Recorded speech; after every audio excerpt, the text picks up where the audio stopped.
Hello, I'm Brigantia Blackbird of the Blackbird Grimoire. Welcome back to Pagan Tales. Today we are turning our attention to the Green Man. Now, who or what is the Green Man? To begin with, he is the representation of the spirit of vegetation. Hence why you see in this illustration and when you see other renditions of him, he always seems to be almost as one of the foliage, just the bare amount of human characteristics in the face coming out through the plant life. Sometimes he's even pictured as having fruits or flowers or foliage of some kind coming out from his mouth. So he's very much at one. He's an expression of these things. And we do find his image throughout the world in various permutations. You'd be surprised how many different continents you see have some concept of the Green Man. And of course, contemporary pagan art, we will see quite frequently they portray him in wearing different seasonal faces, which is quite nice. And if you collect any of those prints, that'd be a handy thing to have above your altar, to switch out seasonally. And just as a reminder of, where you are at in the course of the year. He represents masculine fertility in particular, and he is a deeply cherished symbol in many modern pagan religions. Now, his correspondences, the element, of course, for obvious reasons, the earth. All of his activity is about that. The part that the masculine plays to bring the earth back into fertility. He corresponds with all four seasons. There's always some version of him that is present in spirit. And of course, he's associated with all of the spokes of the wheel of the year.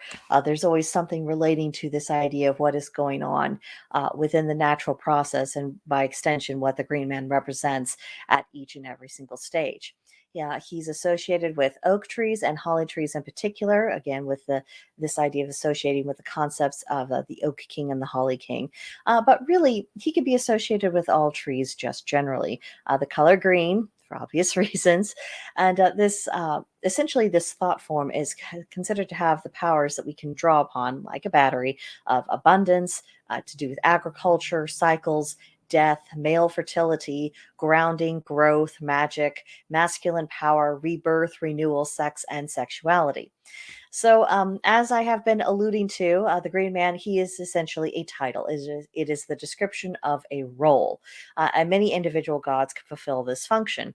And as a concept, the Green Man really represents the entirety of the natural cycle, hence why this particular conception is considered to be one of the faces of the god in Wicca.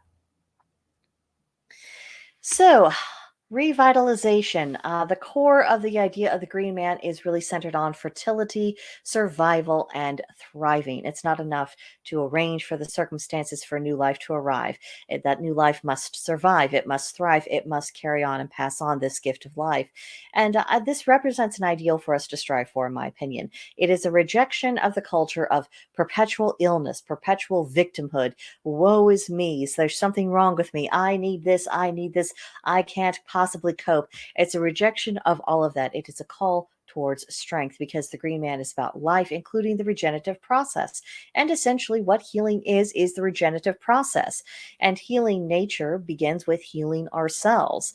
People are so focused about, healing the planet and tidying up and all these other things that they forget to acknowledge that we are part of that natural process. If we are in an out of order state, if we actually are ill and we are not healing, then what are we possibly going to give to the natural world?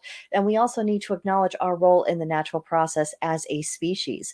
We have a part to play in nature. We are not a parasite. We are not a plague. That is the rhetoric of anti-human philosophies, and also collectivistic philosophies that are seeking to punish people for existence and that seek to rule people through guilt. And so their great deal of effort has gone to create unnecessary and improper guilt in people just because they are alive. It is a truly evil thing, and it is important as pagans that we reject such ideologies.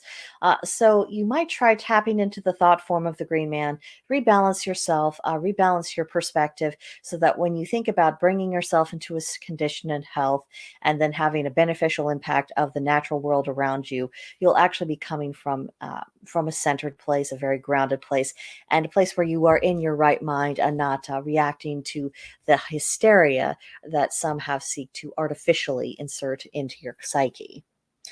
So that is what I have for you on the Green Man. Again, because this isn't strictly speaking a deity, this is a thought form. This is a symbol. It's a representation of something that of the natural process of energies that we deal with all the time.